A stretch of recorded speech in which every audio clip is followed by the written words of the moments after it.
Qu'est-ce qu'un décideur aujourd'hui? Alors, un décideur aujourd'hui peut être soit en entreprise en tant que salarié, un manager, un cadre. Il décide, il prend des décisions à chaque jour, ou un indépendant, un artisan, un commerçant, un chef d'entreprise qui va aussi décider dans le cadre du travail. On est d'accord. C'est, il y a un terme, mais je sais pas, je crois qu'il est pas de il est de cette personne, donc je vais la nommer, elle s'appelle Omblin Baker, elle parle d'intrapreneur et d'entrepreneur. Et intrapreneur, tu vois, c'est des gens qui, à l'intérieur d'une structure, prennent des décisions, et entrepreneur, on comprend mieux le terme. Donc j'ai mis le terme décideur. Comment ressens-tu cette solitude dans le monde du leadership ou de la responsabilité? Ben, moi, je trouve que quand tu es décideur, tu pas, partager tes doutes, partager tes peurs, partager, tes angoisses peut-être.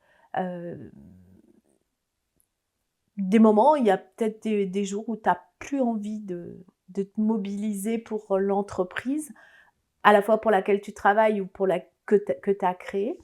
Et du coup, il y a pour moi, du coup, il y a un isolement et il y a une forme de solitude. Hem, Peut-être on le voit un peu plus chez les artistes,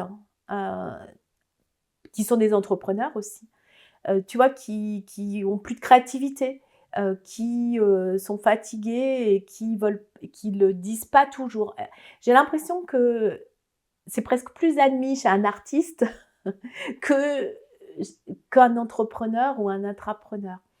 Parce que l'artiste finalement, c'est un peu normal qu'il ait ces périodes comme ça, de doute ou de réflexion sur lui-même, et qu'il en parle. Alors que, encore une fois, l'entrepreneur ou l'intrapreneur, il doit tenir un rôle. Et même lui, peut-être, il arrive même pas à se dire lui-même qu'il se sent seul. Tu sais, il ose même pas se le dire, quoi. Qu'il aurait bien besoin, d'échanger. Alors, il y a, tu sais, les clubs d'entrepreneurs. J'ai eu l'occasion, là, il y a pas longtemps, d'être invitée dans un de ces clubs, et finalement, il y avait encore ce rôle qui était joué. Puisque dans un réseau d'entrepreneurs, tu viens apporter des affaires et on vient t'apporter des affaires. Donc ça faisait vraiment, des jeux de rôle. Je trouvais ça très étonnant, de dire: «Bah, voilà, j'ai apporté ça, j'ai apporté tant, bravo». Tu vois? Ils jouaient encore un rôle, tu vois? Puis je me disais: «Ils vont repartir, dans leur entreprise.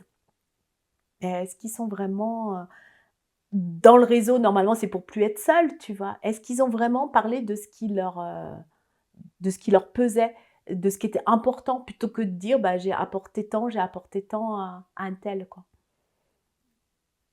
Est-ce que tu penses qu'on s'autorise vraiment à dire: «Je suis seul, j'ai besoin d'aide»? Bah, non, je pense pas, je pense pas. Et je reviens à cet exemple de réseau d'entreprise. Il y a eu un moment où ils ont dit: «Allez, on va faire un atelier où vous allez exprimer vos préoccupations du moment». Ah, bah, j'ai dit, tu vois, il y avait déjà 1 heure qui s'était passée, donc j'ai dit: «Ça y est, on est avec rompre la solitude du décideur». Et puis j'avais commencé de préparer un peu notre émission. Alors j'ai dit: «Bah tiens, c'est cool», tu vois? Donc là, les gens viennent dire: «Bah moi, j'ai du mal à recruter. Heu, moi j'en peux plus des charges». Et puis il y avait vraiment cette histoire de recrutement et de trouver des clients. Il y avait les deux grands thèmes. Donc c'était par petits groupes. Donc chacun exprime qu'est-ce qui s'est passé. Après on a dû dire le thème et quelle solution. Alors on ne devait pas être en mode, «Tu dois faire ça» ou «Tu dois faire ça». On devait écouter l'autre et puis peut-être, ouvrir, tu vois, pour qu'il y ait des peut-être des idées qui viennent, à la personne. Mais en fin de compte, ils n'ont pas du tout dit, heu, ils ont donné des: «Oui, c'est dur de recruter en ce moment. Ah, ben, on trouve plus personne de qualité, hein. Les bons salariés, ils changeront pas d'entreprise». Et alors je me suis dit: «Mais en fait, ils ont un petit peu ouvert la porte sur leur solitude, et puis après ils sont partis sur des croyances». tu vois? Ils sont partis sur, le monde va mal, c'est fini, c'est foutu. Donc en fait, c tu repars avec ça, bah, tu es pas aidé, quoi, hein, parce que ça renforce encore plus ta solitude, pour moi. La conjoncture, depuis le covid, C'est ça, on s'en sort pas, toutes c'est ces ça, entreprises qui liquident, c'est ça, heu, c'est ça, ouais, ouais. Et alors, du coup, j'ai vu qu'en fin de compte, ils renforçaient leurs croyances et ils se sentent encore plus seuls.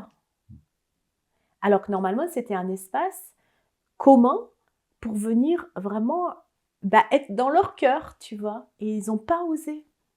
Ils ont pas osé aller jusqu'au bout. et est-ce que parce que ce que tu me dis, ça me fait penser beaucoup à ce qu'on attend des hommes, du masculin, Oui, cette force, oui. est-ce que finalement, le monde des décideurs n'est pas trop masculin? Alors il y avait des femmes, il y avait beaucoup de femmes dans ce groupe et il y avait pratiquement autant de femmes que d'hommes. Mais du coup, les femmes, elles font enfin, elles deviennent des hommes, tu vois? Enfin, je veux dire, elles deviennent des hommes. Elles ont leur masculin qui est, du coup, surdéveloppé dans le monde, heu, entrepreneur. Mais je l'ai vu aussi en entreprise. Tu deviens manager et ben, du coup et moi-même je l'ai fait. Moi, je me souviens, j'étais jeune, je m'adressais qu'à des hommes en plus et ben, du coup, j'avais un costume, je me faisais comme une cravate avec un foulard, je m'attachais les cheveux, j'avais un chignon, tu vois? Parce que je pense que j'avais tellement pas assez confiance en moi, puis je voulais pas montrer, d'une, que j'étais une femme, tu vois? Et qu'en plus parce qu'il y a aussi cette espèce de croyance qu'une femme, c'est faible et que ça peut pas diriger ou alors ça peut le faire qu'avec une poigne de fer, tu vois? Et que du coup, bah, tu vas pas dans encore une fois, tu t'autorises pas à être dans ta vulnérabilité et à dire ce qui est présent pour toi, quoi. En quoi s'écouter vraiment est déjà une forme d'amour pour soi? Ben, parce que je trouve qu'il y a rien de plus beau qu'un homme, une femme qui va dire: «Écoute, là, je suis face à quelque chose que je ne sais pas, comment faire» et aller dans un espace d'accompagnement, de coaching ou de thérapie pour, parler déjà de ça et puis ensuite, bah, tu ouvres, c'est quoi ta solution?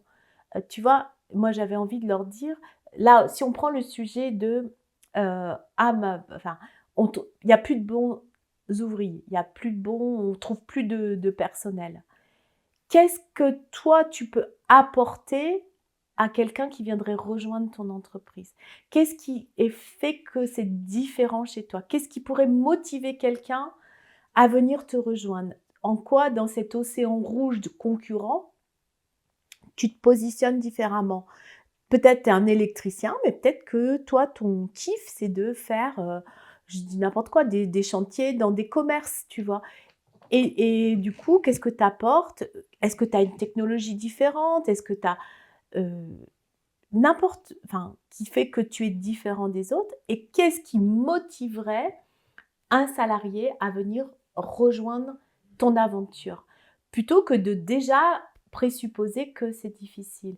Et donc c'est d'aller dire: «Bah, là, je suis face à un mur, je vois plus de lumière», heu, alors qu'en fait, si tu prends un petit peu de recul, un petit peu de hauteur, tu peux peut-être changer ton regard, changer tout doucement, tu vois? Et puis, bah, ça va changer les choses, quoi. Il y avait aussi, la manière dont tu te parles, je pense aussi, c'est-à-dire, si on dit cette dureté-là, tu vois, cette force, si tu l'as à l'extérieur, tu l'as avec toi-même. Donc du coup, bah, tu es dur avec toi. Tu vois, on vient d'évoquer un sujet, entre 2 personnels. Si tu es dans: «Ah, je dois pas avoir ces pensées. Non, il faut que je continue d'être fort. Je dois pas avoir la pensée de, bah, j'en ai marre, je me sens seul. Non, non, non, je veux pas l'avoir». Qu'est-ce que tu fais en voulant pas l'avoir? Tu la renforces parce qu'il y a une résistance qui est là. Et donc, t'oses pas dire: «Bah oui, là, oui, j'étais peut-être, dans une forme de faiblesse ou dans une forme de non-attention, dans un moment de vulnérabilité et je prends ma responsabilité parce qu'on est humain». Quels sont les signes que cette solitude, elle devient lourde? Le corps, la fatigue. Pour moi, c'est vraiment quand les gens répètent, «Je suis fatigué», ou tu sais plus envie d'être en lien avec les autres. Donc du coup, la solitude, elle est de pair avec l'isolement, je trouve.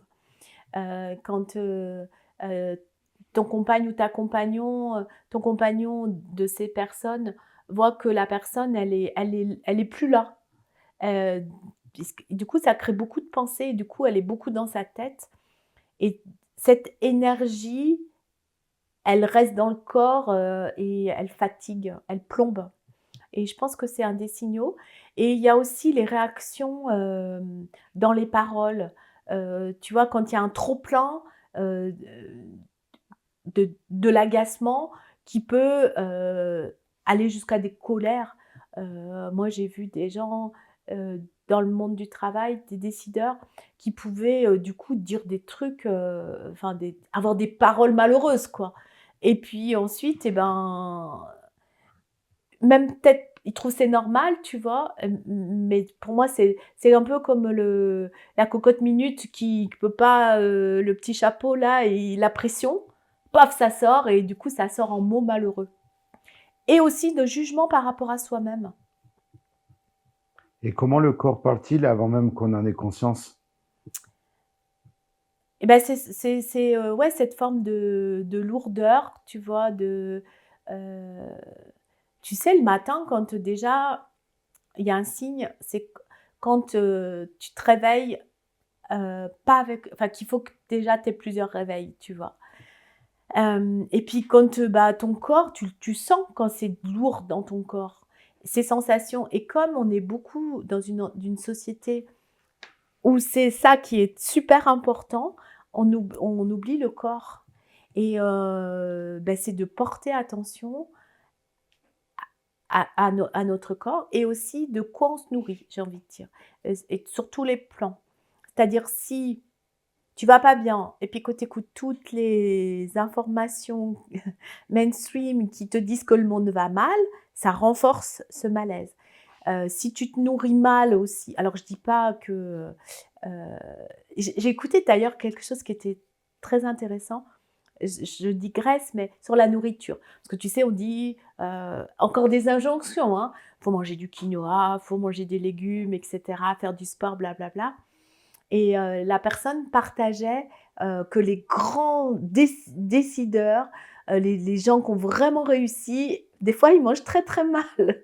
Donc tu vois, ça peut être antinomique, mais de savoir ce qui est bon pour toi, et quand tu, oublies de nourrir ton corps et ce que tu entends, enfin, tu sais, tout ce que tu reçois, par des choses qui te font du bien. Voilà. Et c'est peut-être d'aller repérer ces moments où tu bascules dans, «Je vais pas bien, donc je me nourris encore de choses qui vont pas bien, qui me font pas du bien et je m'oublie quoi, en fait». Je m'oublie. Cette fatigue, cette tension, heu, elle révèle, quoi selon toi sur notre rapport à la performance? Ah ben c'est tellement, pas bien vu de dire que tu es pas performant, hein, que tu vois, à l'école déjà, on te met déjà, avec de la performance. Alors ils ont enlevé les notes pour mettre des lettres, je crois, ou des étoiles, enfin je sais mais, je veux dire si il y a déjà de la concurrence, de la performance tout petit. Tu vois, si tu as pas passé, les stades enfin, ouais, il y a déjà cette forme de être fort, faire partie du lot, te dépasser, être performant, heu, je pense que c'est partout, c'est partout. Qu'on attende d'un sportif qu'il soit performant, c'est une chose, parce que c'est son métier finalement, tu vois? Mais performant dans son sport. mais tu peux pas être performant, H24. Puis dans le sport, la performance, c'est battre des records tenus par un tel ou un tel. Mais Oui, c'est battre un record le premier truc et après le détenteur de ce record. Mais finalement, tu n'étais pas en concurrence directe comme à l'école où tu es premier de la classe, deuxième, troisième, dernier. ouais, Tu es noté et ensuite tu es classé ouais, par rapport aux autres élèves. oui, Euh, donc tu es dans, on te demande une performance contre autrui, alors que dans le sport, on te demande de battre un record qui est détenu par une personne, oui. mais c'est un record à battre. Oui, alors tu vois, j'ai entendu, un très bon reportage sur, Thomas Ramos, récemment. Quand il est arrivé en équipe de France, il se retrouvait pas, il comprenait pas, il était jamais, il restait sur le banc, il voyait pas ce qui allait pas et tu vois, il s'est pas vu par rapport aux autres, comme tu disais, parce que là, c'est un sport d'équipe. Il s'est et puis il expliquait que, à Toulouse, il y a eu un de ses concurrents qui est venu, un vraiment, tu vois, équivalent, qui est venu à Toulouse et qui lui avait déjà été en équipe de France.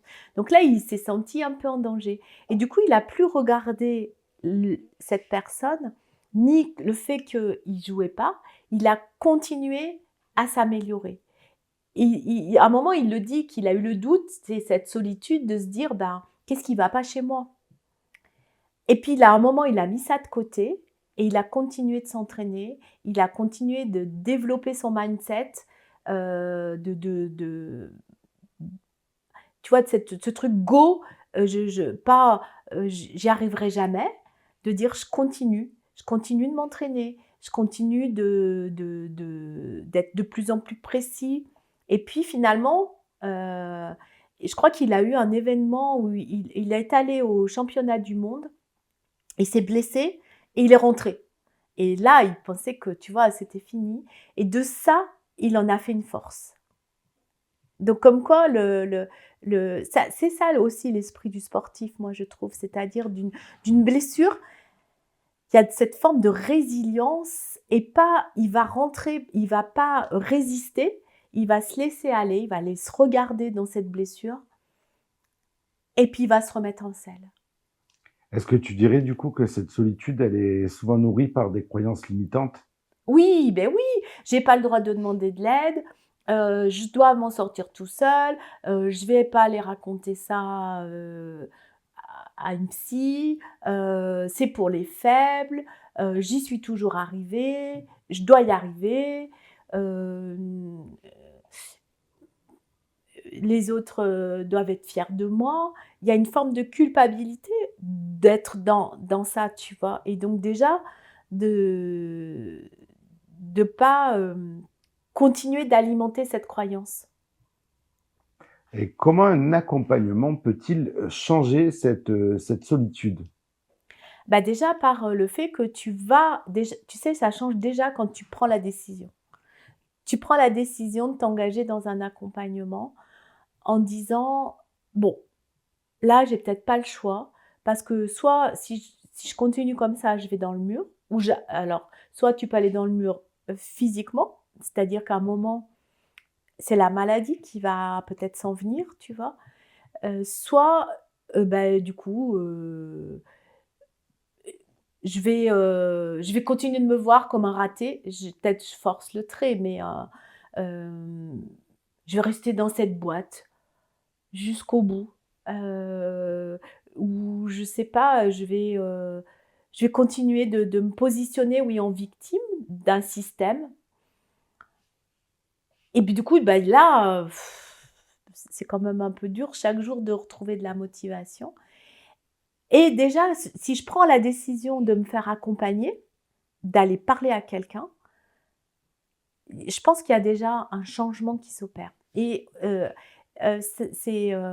aussi des fois changer, c'est pas tout changer, tu vois?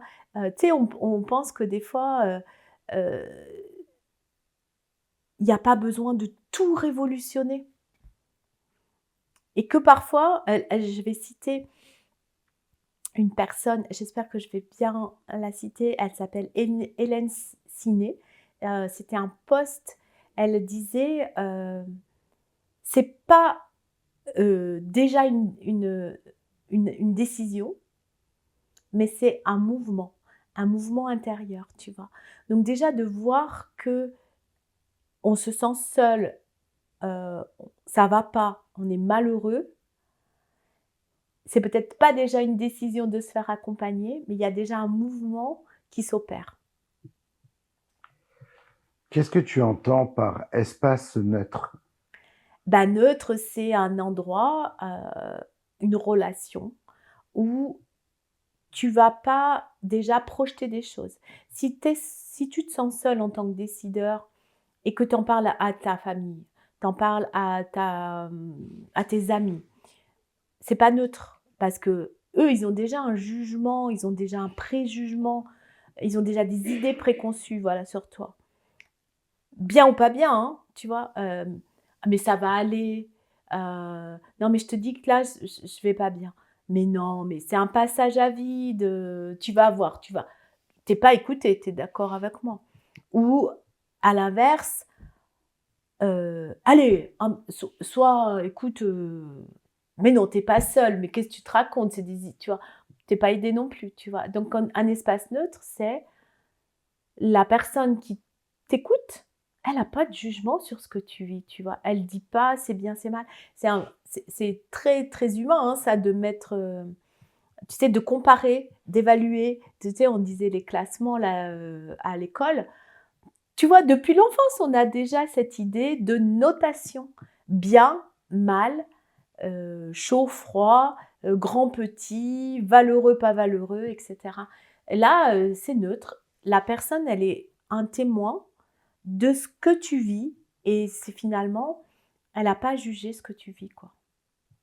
Pour moi, c'est ça neutre.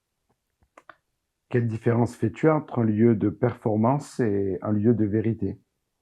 Bah, la performance, on veut, heu, atteindre quelque chose. On a parlé de la dernière, fois des objectifs, tu vois? Justement, c'est pas voir un objectif comme une performance. Tout à l'heure, tu as parlé de record du monde ou pour moi, c'est une performance. Et c'est un chiffre sur, tu vois? Il y a quelque chose à dépasser, une performance. Et souvent, quand tu veux être dans la performance, tu es perfectionniste, donc tu veux avoir du contrôle. Là, tu es plus dans le contrôle. Heu, tu es plus dans le contrôle de ce qui se passe. Heu, tu lâches, tu acceptes ce qui est et tu acceptes pendant un moment de pas être performant et j'aime bien remplacer le mot de performance par excellence parce que tu as des talents, c'est obligé. Tout le monde a un talent, un don et donc en fait, plutôt que d'être dans la performance, retourne dans ton domaine d'excellence. En quoi tu es excellent aujourd'hui? Et c'est peut-être de faire ce basculement parce que la personne, elle a oublié qu'elle était excellente quand elle se sent seule comme ça, tu vois? Elle a oublié qu'elle a Mmh. des dons parce que peut-être que personne ne lui a jamais dit, tu vois? Une fois, j'ai eu une personne en coaching. En fait, quand il m'a expliqué tout ce qu'il avait fait, tout ce qu'il faisait avec sa compagne, moi j'étais admirative. Il voyait même plus ça. Il voyait même pas tout ce qu'il avait déjà fait, tout ce qu'il avait déjà réussi, tout ce qu'il avait mis en place dans sa vie. Il voyait que le truc noir et donc c'est ça aussi un espace, où l'autre te permet de voir: «Ah mais ouais, en fait, bah, c'est vrai, ça je sais bien le faire», tu vois? En quoi le souffle s'inscrit-il comme cet espace de respiration et de clarté? Alors l'espace, le souffle, c'est un espace de coaching commun, où justement tu peux venir dans cet espace, dire ce qui est présent pour toi et tu vois aussi en écho, enfin tu entends d'autres témoignages et là, tu romps ta solitude parce que tu sens que tu es pas le seul à avoir ce problème. Parce que parfois ça peut être ça aussi. Tu oses pas dire et du coup, comme les autres ils osent pas dire, Tu crois que tu es seul à vivre ça. Tandis que là, dans un espace de co-développement, on va dire, de co-coaching, bah, tu vois que les autres, ils osent et toi, bah, peut-être tu peux oser aussi faire un petit pas vers toi et reprendre son souffle, ça te permet, oui, de déposer aussi de mettre, un espace, tu sais, entre 2 pensées, souvent, ça va très vite et tu peux même pas voir l'espace entre 2 pensées. Tu sais, c'est ce silence dont on parlait tout à l'heure. Parce que tu peux peut-être être, dans les 2 heures de rencontres hebdomadaires, tu peux peut-être te taire, mais que ce que les autres vont partager va beaucoup t'apporter. Est-ce que tu as un exemple d'un décideur ou d'une personne accompagnée qui a retrouvé, souffle et clarté? Oui, c'était une personne, qui, était, justement dans cette notion de performance. Elle avait été, adulte diagnostiquée, haut potentiel et du coup, on lui demandait tellement dans son entreprise. Elle gérait, des équipes, assez conséquentes et en fait, on lui demandait beaucoup et puis à côté de ça, elle vivait dans son couple quelque chose de compliqué et à un moment, c'est le corps qui a lâché, elle a fait un burn-out et donc son seule obsession, c'était de retourner au travail parce que ça rentrait pas dans ses cases, son corps l'avait lâché. Mais elle voulait de suite retourner au travail, tu vois? Heu parce que justement, elle est performante, elle est intelligente, elle est capable, et en même temps, paradoxalement, elle voyait pas sa valeur. Elle voyait pas la valeur, qu'elle avait et le temps qu'elle a mis pour, reprendre son souffle et finalement, un moment, c'était se reposer et repartir sur ses valeurs à elle, tu vois? Qu'est-ce qui était important pour elle? Qu'est-ce qui change quand on retrouve ce lien intérieur? Bah, moi, je le voyais, je l'ai vu de suite, à sa peau. Elle a eu la peau qui tu vois, c'est ce côté, tu sais, tu sens quand les gens, ils ont plus d'énergie, qui sont comme ça plombés et puis, les premières séances ont été difficiles, parce que, ça remue beaucoup et puis ensuite, elle a retrouvé cette joie et elle a eu de l'amour et bah, on en revient encore à ça. Elle s'est aimée, même dans ce moment difficile, elle a accepté de traverser ça et bah, elle est repartie au travail. Comment décrirais-tu le moment où quelqu'un passe du «je tiens» à «je respire»? Bah, quand il arrête de résister et tu sais, il y a une phrase qui dit, «Plus tu ce à quoi tu résistes persiste». C'est-à-dire que plus tu résistes, plus tu veux tenir et plus tu renforces le problème. Il y a on en parlait aussi tout à l'heure, il y a un très bon livre de Steven Pressfield sur, The Surrender Experiment qui a été traduit en français, où il parle de cette résistance. On résiste à dire qu'on est seul, qu'on se sent seul. Mmh. Quel message aimerais-tu laisser à ceux qui hésitent encore à se faire accompagner? Regardez non pas ce que vous pouvez perdre, mais ce que vous pouvez gagner. Regardez, le temps que vous allez, continuer de vouloir tenir, l'effort que ça va encore vous demander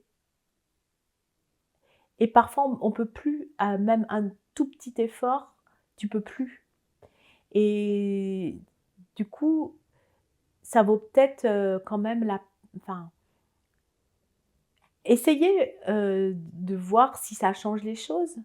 Il y a aussi des idées préconçues qu'on a par rapport à ça, tu sais, de force-faiblesse, tu vois? Comme on disait, je dois continuer d'être fort, je dois continuer de tenir le coup, je vais y arriver, je vais me reposer, mais des fois, c'est pas du vrai repos. Donc et pourquoi pas? J'ai envie de dire. Si tu devais résumer ce que rompre la solitude signifie pour toi aujourd'hui en un mot, lequel choisirais-tu? Eh ben, ça serait le même mot que dans le podcast précédent, ça serait la présence. Heu, Qu'est-ce que je vis dans mon corps? Qu'est-ce qui est là, présent? Tu vois? Là, c'est de la présence à, il y a ça et puis pareil, qu'est-ce que me dit mon cœur, tu vois? Oui, j'aimerais bien être accompagnée. Et si tu pouvais parler à ton toi d'avant, qui croyait devoir tout porter seul, que lui dirais-tu? Eh ben, je l'aurais fait avant, hein. J'aurais vraiment fait avant parce que, moi, je l'ai payé cher, je l'ai payé en maladie, heu cette, «Non, je vais y arriver, je vais y arriver, je vais y arriver. Je me sens seule, mais je vais y arriver» et j'avais même pendant un moment, j'avais même pas cette conscience que je me sentais seule et puis, quand j'ai commencé d'avoir des douleurs physiques dans le corps, c'est bien, bien, bien après que j'ai compris que c'était une conséquence, mais j'ai perdu beaucoup de temps. J'ai perdu tellement d'années à vouloir lutter et pour qui? Pourquoi? En fait, c'est très égotique, hein, de dire: «Je vais y arriver tout seul», hein.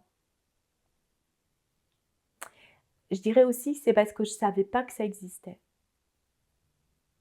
Qu'il y avait des espaces comme ça où tu pouvais, aller, te déposer. Merci Isabelle Leroy pour ce partage. Merci beaucoup.